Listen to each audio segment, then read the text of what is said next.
All right, good morning. Happy Saturday. It's the weekend.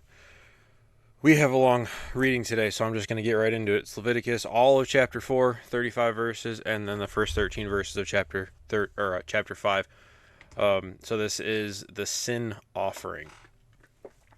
The Lord said to Moses, "Say to the Israelites, when anyone sins unintentionally and does what is forbidden in any of the Lord's commands, if the anointed priest sins, bringing guilt on the people, he must bring to the Lord a young bull without defect as a sin offering for the sin he has committed. He is to present the bull at the entrance to the tent of meeting before the Lord. He is to lay his hand on its head and slaughter it there before the Lord. Then the anointed priest shall take some of the bull's blood and carry it into the tent of meeting. He is to dip his finger into the blood and sprinkle some of it 7 times before the Lord, in front of the curtain of the sanctuary. The priest shall then put some of the blood on the horns of the altar of fragrant incense that is before the Lord in the tent of meeting. The rest of the bull's blood he shall pour out at the base of the altar of burnt offering at the entrance to the tent of meeting.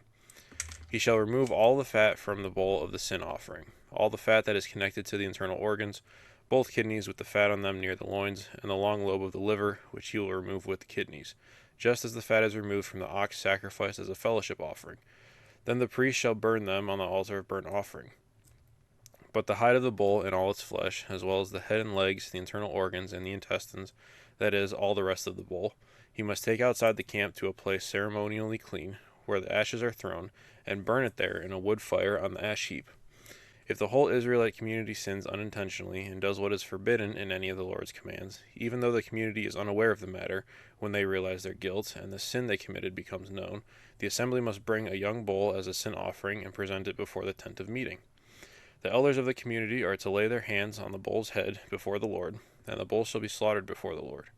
Then the anointed priest is to take some of the bull's blood into the tent of meeting. He shall dip his finger into the blood and sprinkle it before the Lord 7 times in front of the curtain. He is to put some of the blood on the horns of the altar that is before the Lord in the tent of meeting. The rest of the blood he shall pour out at the base of the altar of burnt offering at the entrance to the tent of meeting. He shall remove all the fat from it and burn it on the altar, and do with this bull just as he did with the bull for the sin offering. In this way, the priest will make atonement for the community, and they will be forgiven. Then he shall take the bull outside the camp and burn it as he burned the first bull. This is the sin offering for the community. When a leader sins unintentionally and does what is forbidden in any of the commands of the Lord his God, when he realizes his guilt and the sin he has committed becomes known, he must bring as his offering a male goat without defect. He is to lay his hand on the goat's head and slaughter it at the place where the burnt offering is slaughtered before the Lord. It is a sin offering. Then the priest shall take some of the blood of the sin offering with his finger, and put it on the horns of the altar of burnt offering, and pour out the rest of the blood at the base of the altar. He shall burn all the fat on the altar as he burned the fat of the fellowship offering. In this way the priest will make atonement for the leader's sin, and he will be forgiven. If any member of the community sins unintentionally and does what is forbidden in any of the Lord's commands, when they realize their guilt and the sin they have committed becomes known, they must bring as their offering for the sin they committed a female goat without defect. They are to lay their hand on the head of the sin offering and slaughter it at the place of the burnt offering. Then the priest is to take some of the blood with his finger and put it on the horns of the altar of burnt offering, and pour out the rest of the blood at the base of the altar. They shall remove all the fat, just as the fat is removed from the fellowship offering, and the priest shall burn it on the altar as an aroma pleasing to the Lord. In this way the priest will make atonement for them, and they will be forgiven. If someone brings a lamb as their sin offering, they are to bring a female without defect. They are to lay their hand on its head and slaughter it for a sin offering at the place where the burnt offering is slaughtered. Then the priest shall take some of the blood of the sin offering with his finger and put it on the horns of the altar of burnt offering, and pour out the rest of the blood at the base of the altar. They shall remove all the fat, just as the fat is removed from the lamb of the fellowship offering, and the priest shall burn it on the altar on top of the food offerings presented to the Lord. In this way the priest will make atonement for them for the sin they have committed, and they will be forgiven. If anyone sins because they do not speak up when they hear a public charge to testify regarding something they have seen or learned about, they will be held responsible.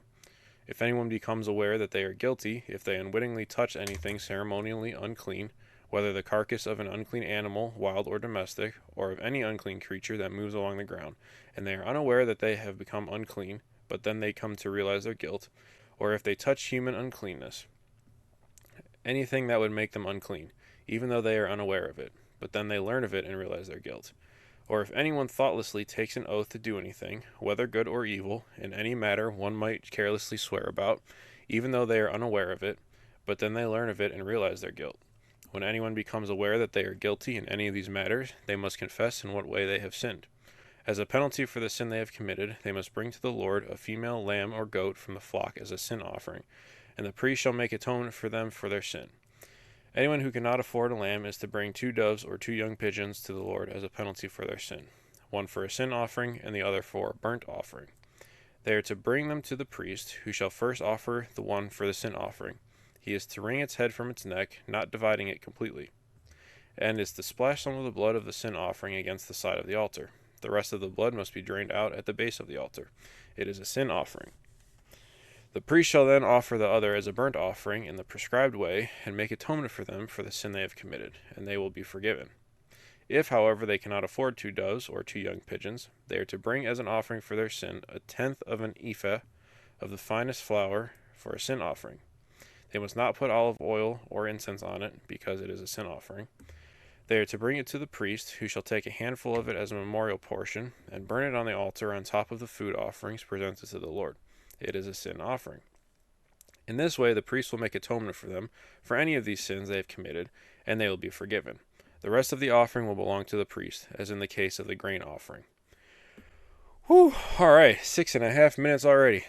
That's why I didn't want to have a question for today or waste any time talking about anything else. But thank goodness we don't have to do all of that anymore. Now obviously, that's not to say, just go ahead and sin willingly, but we don't have to do all of that to ask for forgiveness. So it's interesting to hear about what they have to do. It seems like a lot of these offerings are different but have a lot of similarities.